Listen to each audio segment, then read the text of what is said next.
নাফিসদের অবদান কি ব্যর্থ হবে? নাফিসদের আত্মদান কি হাওয়ায় উড়িয়ে যাবে? এটা হতে দেওয়া যাবে না।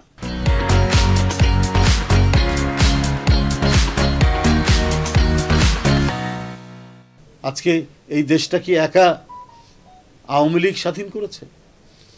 যিনি প্রধানমন্ত্রী ছিলেন তার বাবা স্বাধীন করেছে। কই যুদ্ধের সময় কোথায় ছিলেন? কোথায় তার যুদ্ধের ঘোষণা? এ দেশবাসী তো শোনেনি তার যুদ্ধের ঘোষণা, শুনেছেন একজন মেজরের কণ্ঠস্বর। তাহলে কিসের এত গর্ব ছিল? স্কুল, কলেজ, ব্রিজ, কালভার্ট প্রত্যেকটি জায়গায় শুধু বাপের নাম দিয়ে ভরিয়ে দিয়েছেন।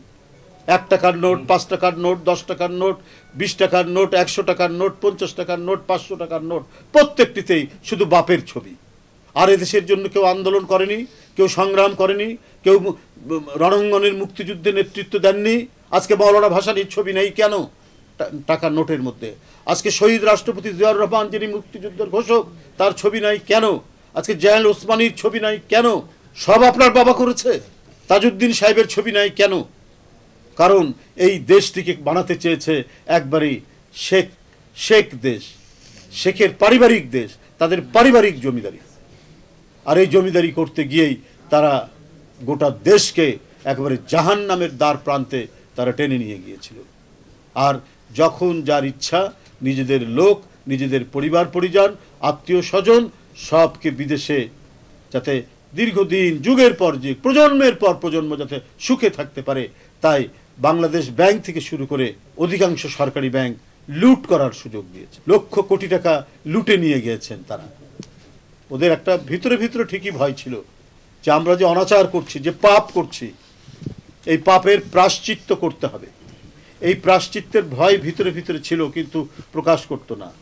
যদি তারা মনে করেছে যে যেন তেন প্রকারে আমরা হয়তো টিকে যাব। নাফিজের মতো, মুগ্ধের মতো, আফসানের মতো, আবু সাইদের মতো এরা যখন বেরিয়ে এসে অকাতরে নিজের শার্টের বোতাম খুলে ওই পুলিশের সামনে দাঁড়িয়ে গেছে এবং হাসতে হাসতে যারা শেখ হাসিনার বুলেট বরণ করেছে, এদেরকে আর ঠেকাতে পারেনি। এদের প্রবল স্রোতের মতো, পদ্মা মেঘনার যৌথভাবে যেভাবে প্রবল স্রোত তৈরি করে, সেই প্রবল স্রোতের মতো যে ঢেউ যাচ্ছিল, সেই ঢেউয়ে পালিয়ে যেতে তারা বাধ্য হয়েছে। কিন্তু নাফিসদের অবদান কি ব্যর্থ হবে? নাফিসদের আত্মদান কি হাওয়ায় উড়িয়ে যাবে?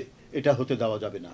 তারা যে মহৎ উদ্দেশ্য নিয়ে, যে মহান ব্রত নিয়ে নিজের বুক পেতে দিয়েছে, যে রক্ত ঝরিয়েছে, তাদের সেই লাশকে শপথ রেখে আমাদেরকে এই দেশকে শান্তিময়, এই দেশকে গণতান্ত্রিক বোধ বুদ্ধির উপর, গণতান্ত্রিক শর্ত যেগুলো রয়েছে সেটা পূরণ করার লক্ষ্য নিয়েই আমাদের কাজ করতে হবে।